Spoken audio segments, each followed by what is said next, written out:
This podcast of the hour is brought to you by Budweiser, king of beers. Ladies and gentlemen, please welcome Ramin Jahanbegloo. Nice to see you, man. Thanks for coming in. When you sort of hear, you see that sort of that setup of that tape, and you see how it's changed in Iran, and then you hear your story. I mean, just take us through what happened to you. You studied, you went home, and then you got picked up? Yes, I mean, it's more complex than that. I mean, I've been going back and forth from Iran to Canada and to France, and I was in India, and I went back to Iran for the summer, and it was in April, and I was going to an international conference to Brussels, so I was always double-checked after the passport check at the airport, and this time Freeman came and said, well, I have to follow them, and they blindfolded me, put me into a car, and took me to this Evin prison, Section 209, which I didn't know it was Section 209. I later on learned that it was called Section 209. Mm-hmm. And so did you know you're going to this prison? Did they tell you where they were taking you?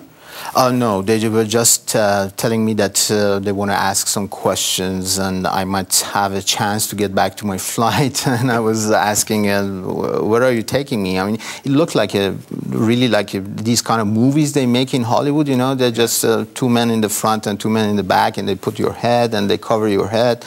And you have, I mean, you're really scared and you don't know where they're taking you. And after crossing the first door and second door and third door, they just put a blindfold on me and they took off my clothes when I got to a room and put on the pajamas and in this solitary cell.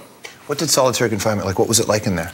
The solitary confinement in this sections were actually for 50 days I was in a very small 2x3 with no bed. We had blankets to sleep on and two blankets to put on. And if I wanted to go to the washroom, I had to put a paper under the door. So some of my guards came and asked me what I wanted to do, and they blindfolded you when you wanted to go to the washroom. So I banged my head twice, and it started bleeding because I couldn't see the ceiling was not that high. Mm-hmm. And taking showers once a week, and later on it became better, actually, a little bit better. You're aware of what happened to Ms. Kazemi. Yes. When you were there, were you thinking about that? Very much so, yes. I mean, of course, when in this kind of high security prisons, when they take you, you are very much scared. And so the first thing is that you have to fight for your life and then you might get killed. And the interrogation started very, very quickly, actually. As soon as I got there, an hour after that, the interrogation started, blindfolded, asking a lot of questions. And if it's a physical interrogation, how do they interrogate you? Interrogations were actually, I was blindfolded, I was next to the wall, and I just heard voices. And so my first reaction was that, why am I here? I mean, I've not been a political activist, I've never done politics, I'm a non-violent person. And they said, well, you've been preparing a velvet revolution, a soft revolution. I said, what are you talking about? I mean, soft revolution? I've never written about soft revolution. And they took it from there. You know, you look at how often Iran is in the news today, and you have such an intimate relationship with it, I'm sure in a positive and a negative way, clearly. Did it ever sink into you when this is happening? These are your people doing this to you as well. You're an Iranian. And did you ever have the moment go, I am an Iranian as well as being a Canadian? Yes. Did that ever play into your mind? Yes. I mean, I knew about what Iran was going through, but I think having a dual citizenship was a big problem because they were telling me that, well, you know, having a Canadian passport is already being a spy. And I was saying, well, you know, there are so many Iranian Americans, Iranian Canadians, I was French, I mean, around the world, because we have so many of our elites working and learning and teaching around the world.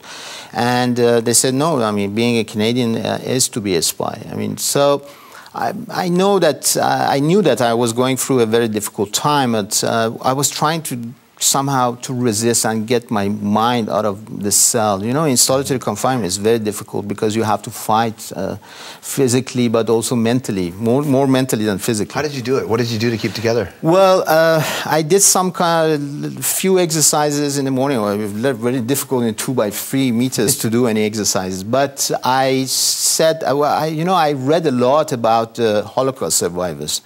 And I said, well, if these people survived, I can survive also. And some of them, they did it through their own readings and their own science and knowledge. So I asked for reading. And in the beginning, I mean, after I got to see my wife only after 50 days, which she brought Gandhi's autobiography, and I could read other books. But I started reading the Quran, I started reading the religious books they gave me, and I had a pen, so I just got some Kleenex boxes and biscuit boxes. I started writing some aphorisms. At the end, it was something like 2,000. And you're publishing them now, aren't you? Yes, I'm trying to publish them, yes. Was it A Mind in Winter, is that what it's called? Yeah, Mind in Winter. You ever look back and read that stuff and does it take you right back to that moment? Well, yes, it's very important because I wrote it in a very special time, and it's a time of extreme situation, actually, of my life. So it's a lot of reflections about life, death, violence, but also about humanity, because humanity concerned me very much. I was trying to go beyond the inhuman and having a kind of a moral enterprise. It's such a complicated place because it's a place that Iran has had a revolution before. There is a feeling, I know, perhaps ill-based, that why isn't there another one? Why does this continue to happen? Especially when you consider how young the population is there. Exactly. Do you have a hope for the future of Iran? I do very much, because you know that the image that we have of Iran outside Iran is a very stereotyped image. Actually, I think Iran is a history, Iran is a culture, Iran is a people, but it's also Iran is a future. And I'm in dialogue with the future of Iran also as Iranian Canadian. We're looking forward to reading that book. That's great. Thanks for coming in. Thank you very much. Ramin, everybody. Ramin Jahanbegloo is his name. Lots more to come on the program tonight, including 2 of the most important